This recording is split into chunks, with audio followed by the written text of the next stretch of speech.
2024 లేదా 25లో డిగ్రీ లేదా బీటెక్ చదివారా? సాఫ్ట్‌వేర్ జాబ్ కోసం ఎదురు చూస్తున్నారా? అయితే కోడ్ జ్ఞాన్ 100 డేస్ కోర్సులో చేరండి. జాబ్ సాధించండి.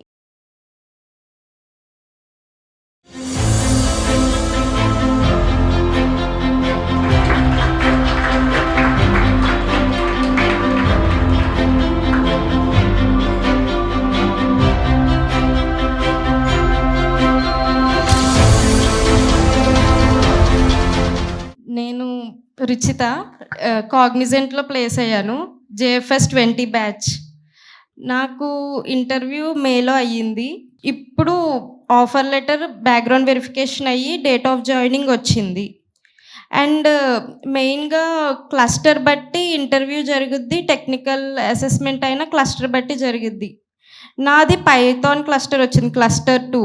దాన్ని బట్టి ఇంటర్వ్యూ అండ్ టెక్నికల్ అసెస్మెంట్ జరిగింది. పైథాన్ బేసిక్స్ అడిగారు. ఇంటర్వ్యూలో అయితే 2 కోడ్స్ రాయమన్నారు అండ్ పైథాన్ బేసిక్స్ అడిగారు.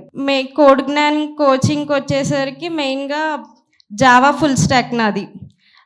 ఆనంద్ సార్ జావా చెప్పారు మాకు.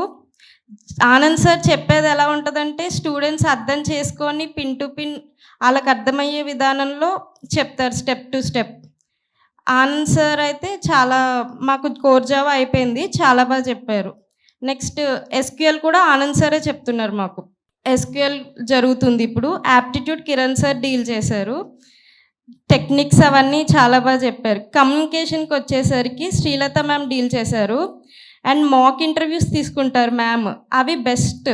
ఇంకా చాలా బాగా హెల్ప్ అవుతాయి స్టూడెంట్స్కి. ఎందుకంటే ఫీడ్బ్యాక్, రివ్యూస్ ఇస్తారు మనం చెప్పేదాన్ని బట్టి.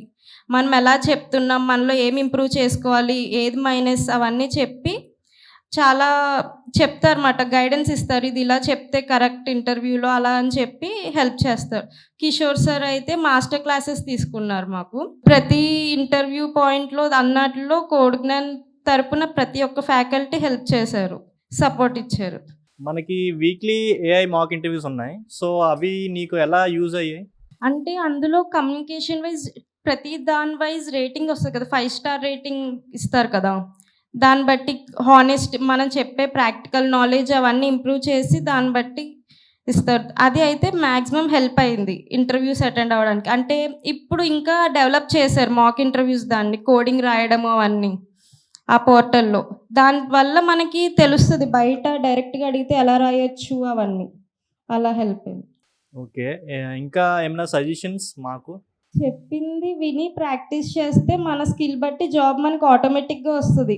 కోడ్ జ్ఞానంలో డబ్బులు కట్టి కూర్చొని మనకి ఏమి చేయకుండా మనకి ఏం రావట్లేదంటే ఏది రాదు. ఈవెన్ కోడ్ జ్ఞానం కూడా ఏం చేయలేరు కదా, మనం ప్రాక్టీస్ చేయకుండా ఏం చేయకుండా మాకు జాబ్ ఇవ్వట్లేదు అంటే. అందుకే డైలీ క్లాసెస్ విని ప్రాక్టీస్ సెషన్లో ప్రాక్టీస్ చేస్తే మనకి ఆటోమేటిక్గా వస్తుంది. ఏదైనా స్కిల్ ఉంటే జాబ్ ఏదైనా వస్తుంది. సో మీరు జావా బ్యాక్గ్రౌండ్ కదా, సో పైథాన్ క్వశ్చన్స్ మీరు ఎలా హ్యాండిల్ చేశారో, దానికి ఎలా ప్రిపేర్ అయ్యారు మీరు?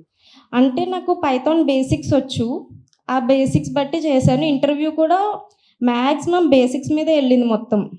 అంటే ఒక స్ట్రింగ్ ఇచ్చి అందులో క్యాపిటల్ లెటర్స్ని కౌంట్ చెప్పడం, అలాగా ఒక లిస్ట్ ఇచ్చి అందులో డూప్లికేట్స్ లేకుండా సెట్ యూస్ చేసి కావాలి, వితౌట్ డూప్లికేట్స్ యూనిక్ ఎలిమెంట్స్ కావాలి, అలాగా. జస్ట్ మనకి జావాలో ఉంటాయి కదా, ఈజ్కి డబల్ ఈక్వల్ టుకి డిఫరెన్స్, అలా సేమ్ పైథాన్లో కూడా అవే క్వశ్చన్స్ అడిగారు. సో మీరు రెజ్యూమ్లో ఏమైనా లీడ్ కోడ్, హ్యాకర్ ర్యాంక్ అలాంటివి ప్లాట్ఫామ్స్ అని మెన్షన్ చేస్తారా? హ్యాకర్ ర్యాంక్ అయితే నాకు జావా ఎస్క్యూఎల్ సర్టిఫికేట్స్ ఉన్నాయి. పైథాన్ సిస్కో నుంచి సర్టిఫికేషన్ ఉంది. సో ఎట్లాంటి ప్రాబ్లమ్స్ మీరు ఎక్కువ బాగా ప్రాక్టీస్ చేశారు?